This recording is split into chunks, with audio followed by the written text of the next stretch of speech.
This is the You Can Learn Chinese podcast. For everyone who's trying to learn Chinese or reaching for the next level, you came to the right place.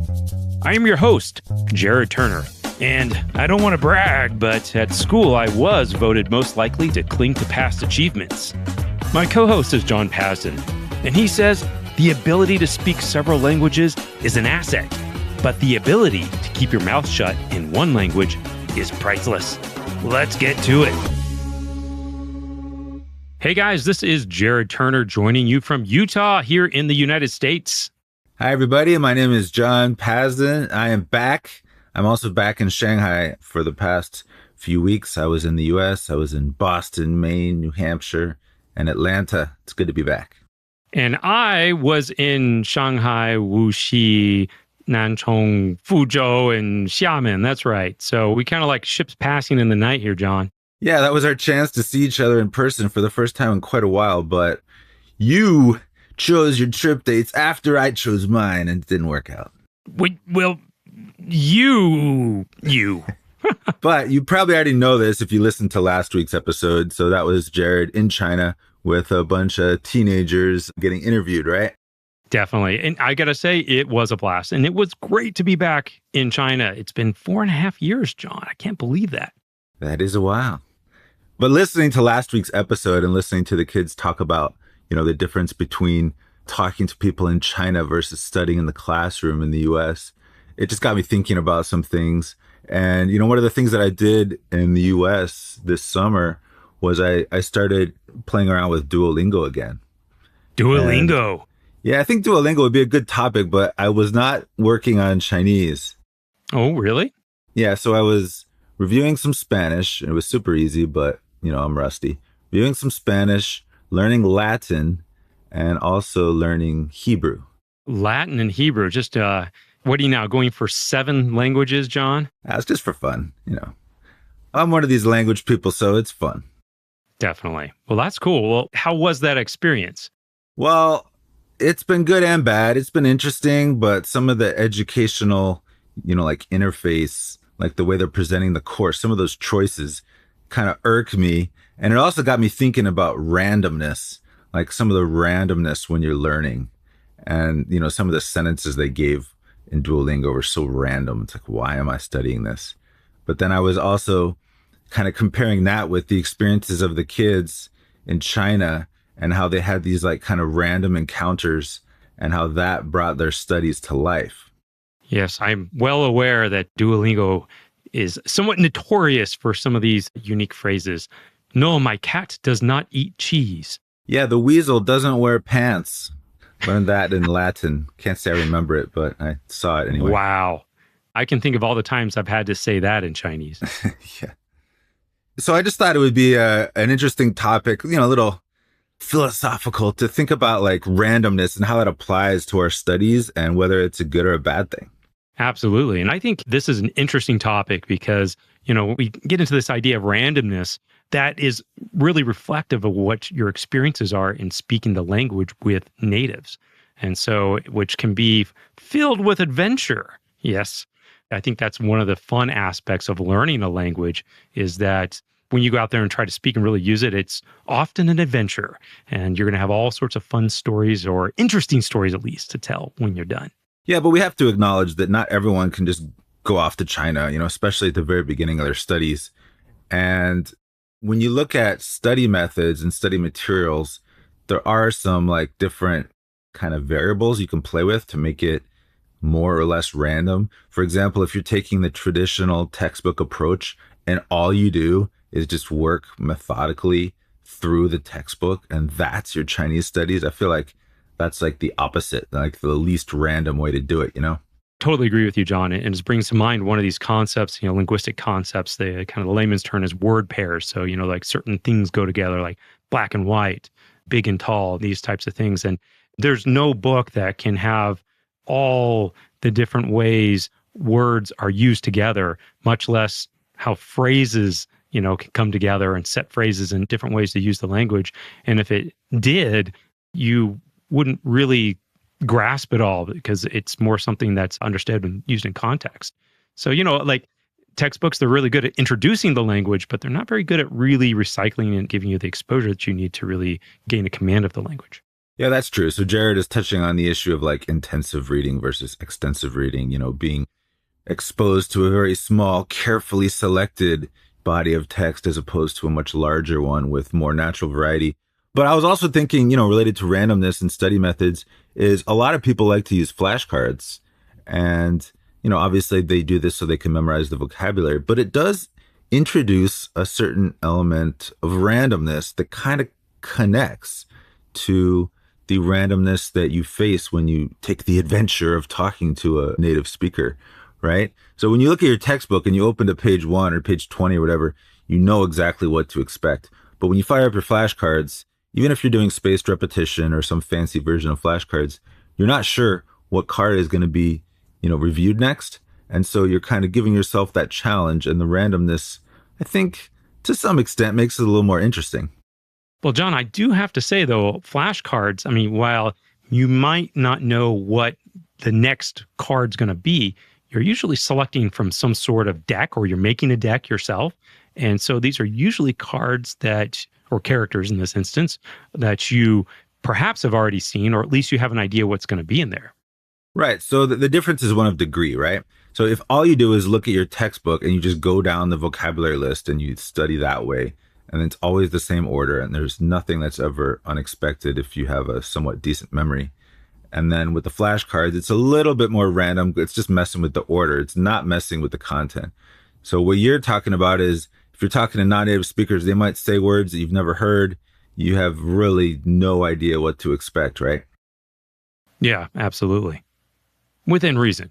So what I'm suggesting is that flashcards, not everyone likes them, but they might have a beneficial use of randomness in that you're looking at the words in at least a different order, especially if you've accumulated a lot of vocabulary you can review, and it's not quite as monotonous as just going through the textbook, even though it's still a ways away from like talking to a non-native speaker. All right. Well, we're talking about some of these study materials, and you say textbook, but there's also lots of different apps and stuff, courses that you can go through in flashcards. But let's maybe move beyond that, because there's a lot of other study materials and ways to learn a language. Yeah. So once you have the foundation, then your choice kind of opens up a bit. If you're reading graded readers, then, there's lots of different Mandarin Companion graded readers you can choose from, or even other publishers. Maybe if you're more advanced, you're reading stuff online. I actually think about this quite a bit because for advanced learners, Allset Learning has this newsletter called Advanced Readings in Chinese. And every week we provide these like short clips from news or just some kind of article online. And in a sense, these articles are kind of random. Like sometimes they come from current events, so it's not random in that sense, but a lot of them are just kind of not super time sensitive, and they're just about various aspects of Chinese society and Chinese culture. And because they're not too out there, I think it appeals to a lot of readers. But because you don't really know what's coming, you do have that randomness, and I think that makes it more interesting than, something like a textbook. So what do you think, Jared? When you decide to do some Chinese practice, do you like to be somewhat surprised and have like a choice of things that you might not have thought about on your own, or do you like to choose what you're going to read before you read? Well, I think that it can depend, in general, upon the learner's level of, maybe adventure or how willing they are to be uncomfortable. I got to say, if someone comes at me with some topics and stuff I'm totally prepared for, and I'm used to, and I've spoken about this stuff a lot, it's relatively easy, right? But if I run into some sort of conversation or situation where it's, whoa, wait a second, like I hadn't thought about this, or I didn't know about it, or it's some totally new topic, it can be really stretching, right? It can be frustrating at times too, because I'm like, obviously with an English, I'd have no trouble talking about this, but I'm having a real hard time talking about this because I lack some of the, the key vocabulary. And sometimes it's not even just that vocabulary, it's how to talk about that in the right way in Chinese. Right. So it's kind of interesting. Like in the beginning of your studies, it might be that this kind of randomness, this variety makes it more interesting. But as your level goes up, you kind of have to have a greater variety in order to keep increasing your level, because otherwise, how are you going to get to the level of even close to the level of a native speaker where you can just talk about whatever they throw at you, or you can just read whatever, book or newspaper is put in front of you. One thing that did happen to me when I was recently there in China is I had some people who wanted to talk about US politics. Imagine that. And with all the changes and things that are going on here in the United States, we're in a presidential election year. And so I found myself, I knew how to say president. I guessed how to say vice president, but I was really struggling to find some of these words like, constituency or a poll. And it turns out I did know the right word. I just didn't think it was the right word. And some of these other things are really unique to politics. And so I decided, I'm going to start learning some of this stuff. And that's what I had to do. Yeah. So as you bridge to like those more advanced conversations, there are ways where you can have like more structured conversations. Like maybe you have a lesson with a teacher and your teacher tells you, we're going to talk about this today. So you know to prepare. So it's not too random. You're not getting these curveballs thrown at you. Or maybe when you're talking to someone in China, you try to steer the conversation yourself. Maybe you don't want to talk about politics with random strangers, but you do want to talk about food in China or whatever. Then you can try to steer that conversation and try to kind of limit that randomness to a level that you can actually handle. And all those things prepare you for memorable experiences, for sure. Yeah, I think there comes a time when you kind of start to embrace this and you start to maybe ask questions of native speakers where you have no idea how this conversation is going to play out. Or maybe you are interested in a topic, you've never talked about it before, so you're not sure if you know any of the vocabulary, but you still just like launch into the conversation and just see how it goes. And if you crash and burn, so be it, but at least give it a try, right? It's an adventure. I think this goes into as well, this interactions with native speakers, right? I hope everyone listening to this podcast and all learners are going to have opportunities and, seize opportunities, if you will, to interact with native speakers, because that's really going to give you the exposure that you need to really start expanding your skills. And in the last episode, one of the girls I interviewed, Alyssa is her name, and she mentioned this when I interviewed her, but I'll give a little more details, is that she was really scared to speak Chinese. And I think we're talking about this randomness thing. With randomness, there's elements of unexpectedness, right? A surprise and risk, if you will. Uncertainty. Absolutely. And she was really afraid of that. And she figured everyone else's Chinese was better. So she would let the other students speak for her. And she kind of wasn't really engaging. And then I had said, you got to try. She's like, oh, no, I can't. I'm like, my Chinese is terrible. And I'm like, of course it's terrible. Yes, it's terrible. Mine's terrible too. And she's like, no, yours is great. And I'm like, no, it's bad. I'm like, what you haven't seen was all the years of me stumbling through conversations just to even get to the point where my Chinese is maybe just not as terrible as yours, but it's still bad. And I think, I'm like, that's what you have to accept, is that your Chinese is always bad. It's never good enough. And you've got to get out there and you got to encounter these random situations. But it's through that you grow and you can have a pretty cool experiences to talk about. Well, I would hope also that eventually you get to the point where you feel like your Chinese is not perfect, but maybe not bad, right? Come on, at some point, can't you feel a little bit proud of the progress you've made? True. But, I was giving her a pep talk in that respect. But you're right. But also on this topic, I want to ask you, do you think that she was so afraid of speaking Chinese to Chinese people because she grew up monolingual? She didn't speak any other languages? Well, she was in the Chinese program for, I think, 6 or 7 years and before she had dropped out. So she did have that. But overall, yes, she is just a native English speaker and had grown up in monolingual, largely in a monolingual environment. So yeah, it's definitely going to be harder for some people than others to embrace that uncertainty, the randomness of talking to native speakers. But hopefully it's something that energizes you, you find interesting, and it is something that is going to improve your level as you get better and better at speaking. But the good point on this is that, I talked about this one aspect, my conversation with Alyssa, but what I did see, what happened to her for the remainder of the trip is that she decided to engage. And I did see her whole focus and her attitude shift. And this went to, being afraid, maybe scared by randomness and the uncertainty, to looking for an adventure.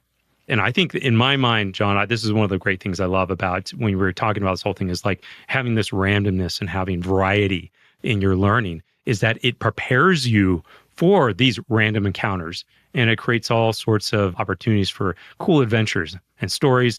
And these are things that you may not be able to tell everyone, but you know that, hey, simply going out, if you ever get the opportunity to go to China and, you just go out one night and go to the fruit stand and buy some fruit and come back, you're going to have a little adventure there.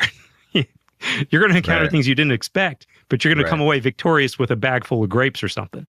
Right. So I hope that you can take that encouragement to heart. A few other practical tips is if you are studying Chinese in a super monotonous way, you might want to break away from that a little bit. It's going to help you in the long run. Hopefully, it's going to make things more interesting and keep you motivated by incorporating a little more variety.